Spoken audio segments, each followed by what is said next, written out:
സംസ്ഥാനത്ത് പക്ഷിപ്പനി പ്രതിരോധവുമായി ബന്ധപ്പെട്ട് പ്രത്യേക മാർഗനിർദ്ദേശങ്ങളും സാങ്കേതിക മാർഗനിർദ്ദേശങ്ങളും പുറത്തിറക്കിയതായി ആരോഗ്യമന്ത്രി വീണ ജോർജ്. മന്ത്രിയുടെ നേതൃത്വത്തിൽ ചേർന്ന സ്റ്റേറ്റ് റാപ്പിഡ് റെസ്പോൺസ് ടീം തീരുമാനപ്രകാരമാണ് മാർഗനിർദ്ദേശങ്ങൾ പുറത്തിറക്കിയത്. സംസ്ഥാനത്ത് പനി നിരീക്ഷണം ശക്തിപ്പെടുത്താനും യോഗത്തിൽ തീരുമാനമായി. ചേർത്തലയിൽ താറാവുകളിലും കാക്കകളിലും പക്ഷിപ്പനി സ്ഥിരീകരിച്ച സാഹചര്യത്തിലാണ് ആരോഗ്യവകുപ്പിന്റെ നീക്കം. സംസ്ഥാനത്ത് പനി നിരീക്ഷണം ശക്തിപ്പെടുത്തും. കർഷകരും അവരുമായി ബന്ധപ്പെട്ട ആളുകളും പാലിക്കേണ്ട മാർഗനിർദ്ദേശങ്ങളാണ് പുറത്തിറക്കിയത്. പ്രതിരോധ പ്രവർത്തനങ്ങൾക്കും നിരീക്ഷണങ്ങൾക്കും പൊതുജനാരോഗ്യത്തിനും ഊന്നൽ നൽകുന്ന മാർഗരേഖയാണ് പുറത്തിറക്കിയത്. ശക്തമായ ശരീരവേദന, പനി, ചുമ, ശ്വാസം മുട്ട് എന്നീ രോഗലക്ഷണങ്ങളോടെ എത്തുന്നവരെ പ്രത്യേകം നിരീക്ഷിക്കും. പക്ഷിപ്പനി റിപ്പോർട്ട് ചെയ്ത ആലപ്പുഴ, പത്തനംതിട്ട, കോട്ടയം ജില്ലകളിലെ പരിശീലനം ലഭിച്ച വൺ ഹെൽത്ത് കമ്മ്യൂണിറ്റി വോളണ്ടിയർമാരുടെ നേതൃത്വത്തിൽ സാമൂഹിക അവബോധം സൃഷ്ടിക്കുകയും പ്രതിരോധ നടപടികൾ സ്വീകരിക്കുകയും ചെയ്യുമെന്ന് മന്ത്രി വ്യക്തമാക്കി.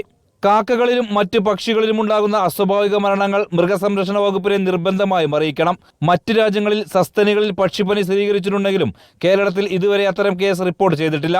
മുൻകരുതലായി സസ്തനികളിലും പെട്ടെന്നുള്ള മരണമുണ്ടായാൽ ബന്ധപ്പെട്ടവരെ വിവരം അറിയിക്കേണ്ടതാണ്. ചത്ത പക്ഷികളെയോ രോഗം ബാധിച്ചവയെയോ കൈകാര്യം ചെയ്യരുത്. നന്നായി പാചകം ചെയ്ത മാംസവും മുട്ടയും മാത്രം ഉപയോഗിക്കുക.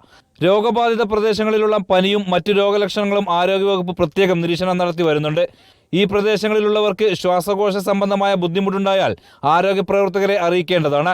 കേരളത്തിൽ പക്ഷിപ്പനി ഇതുവരെ മനുഷ്യരെ ബാധിച്ചിട്ടില്ലെങ്കിലും മുൻകരുതലുകൾ ആവശ്യമാണ്. ആരോഗ്യവകുപ്പ് നൽകുന്ന മാർഗനിർദ്ദേശങ്ങൾ എല്ലാവരും കൃത്യമായി പാലിക്കണമെന്നും മന്ത്രി വ്യക്തമാക്കി.